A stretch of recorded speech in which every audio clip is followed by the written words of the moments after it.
alltaf 2 samsíða leiðir í vél sem hefur ölduvöf, óháð því hvað pólarnir eru margir.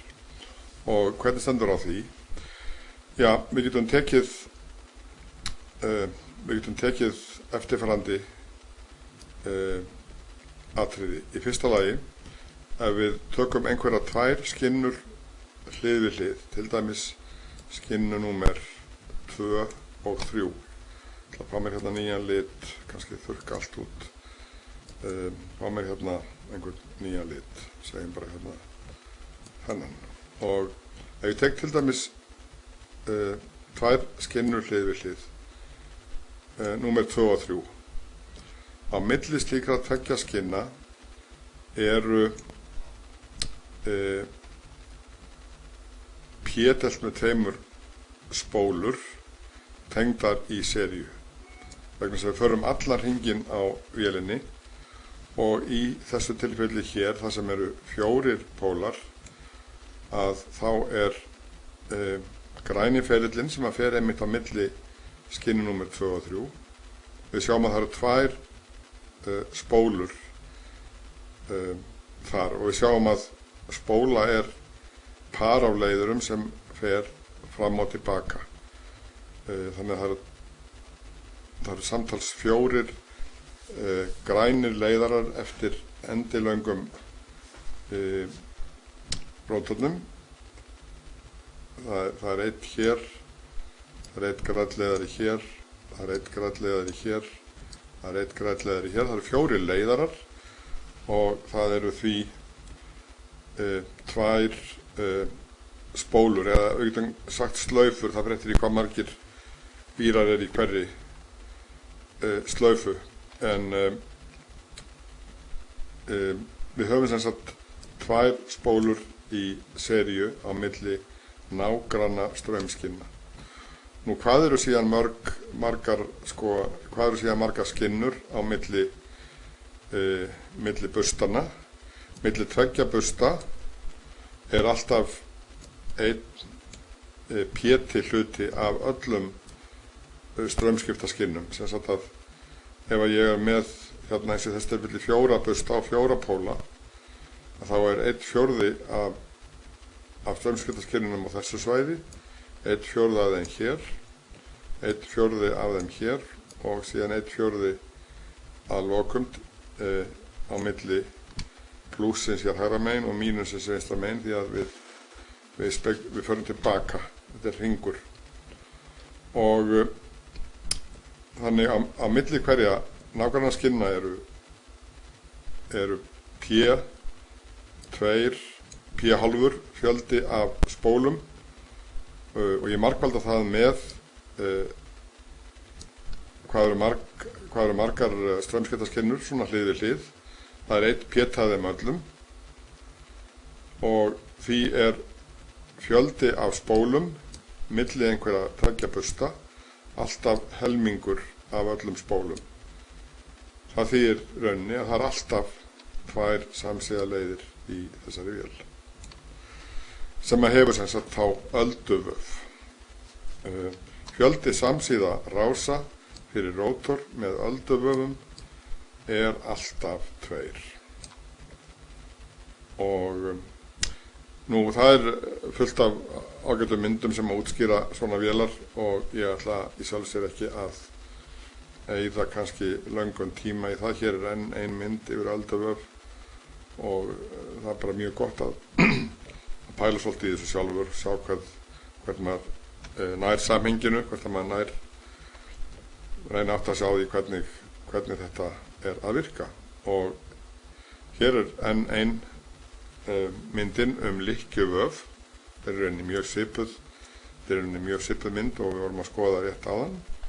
Við höfum hérna straumskiptaskynna, þetta er mjög góð mynd, skýr vegna þess að hún sýnir þetta bæði á hringferlinum, hérna á efri hluta til hægri, og hún sýnir líka sem sagt myndina svona þegar búið að fletja hana út.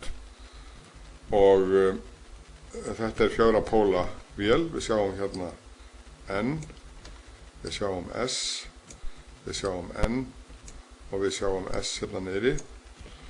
Og hérna sjáum við leiðara inn og út úr myndinni eftir endilöngum hérna róthornum og sömu leiðara erum við að sjá hérna sem lóðrétt strik fyrir framan pólana sem eru líka sýndir hérna S, N, S og N alltaf til skiptis og myndin þegar búið að fleita henni út þá hún endurtekin þannig að sama norðurskauti hérna lengst til hægri eins og hérna lengst til vinstri. Þetta bara búið að skipta skautinu í tvo hluta á myndinni.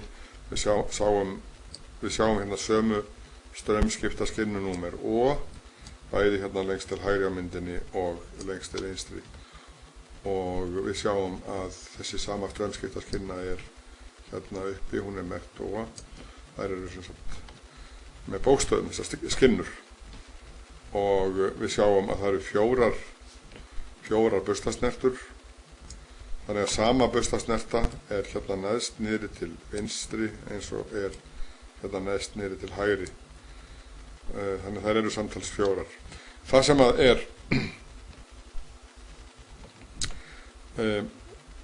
að sem sagt þetta alveg nákvæmlega sama mynd eins og við vorum búin að skoða og við sjáum tengingarna líka hérna á baklínum. Við getum rakið okkur í gegnum þessar tengingar sem ég núna fara hérna að merkja. Þær eru á baklið rótorsins og framhliðinni eru þessar tengingar sem ég núna að merkja.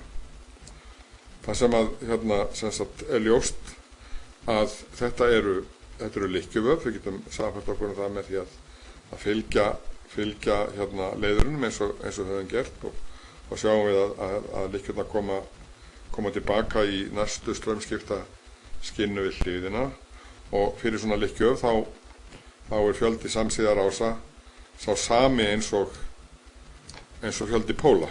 Þannig að við höfum hérna þetta er 4 póla vél, þá höfum við 4 samsíðarásir.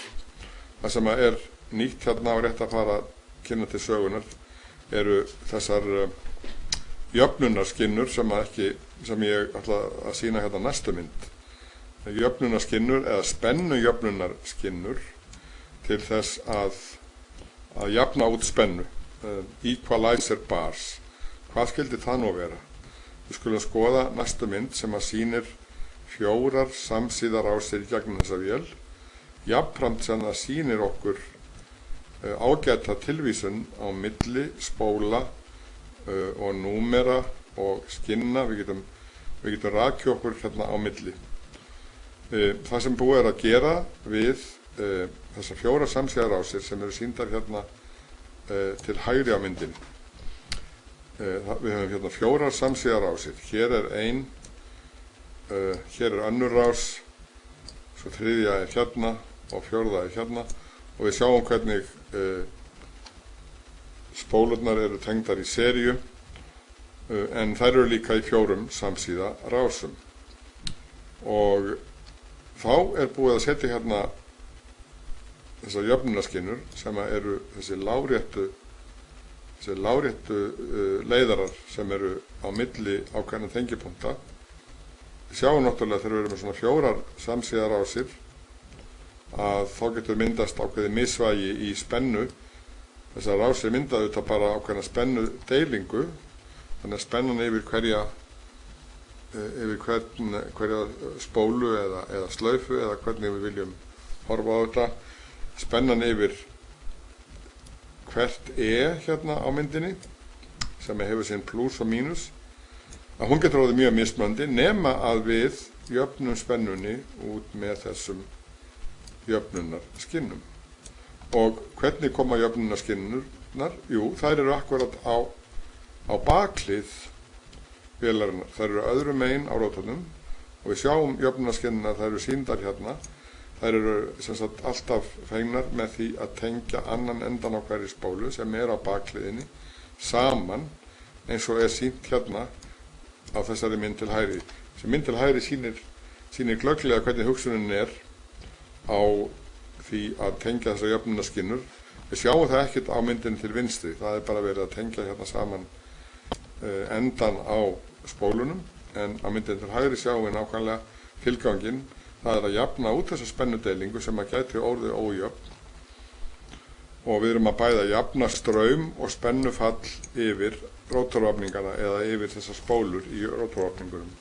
Þannig að jöfnunarskilnar koma hérna við sögu til þess að jafna út spennu og straum í þessum 4 samsíða leiðum í gegnum rótor, jafnstraumsvélar með lykkjuvör. Og þá þessi skyggnupakki búinn og enn og aftur hér hefðbundin upptalning á nokkrum áhugaverðum tilvísunum. Takk fyrir.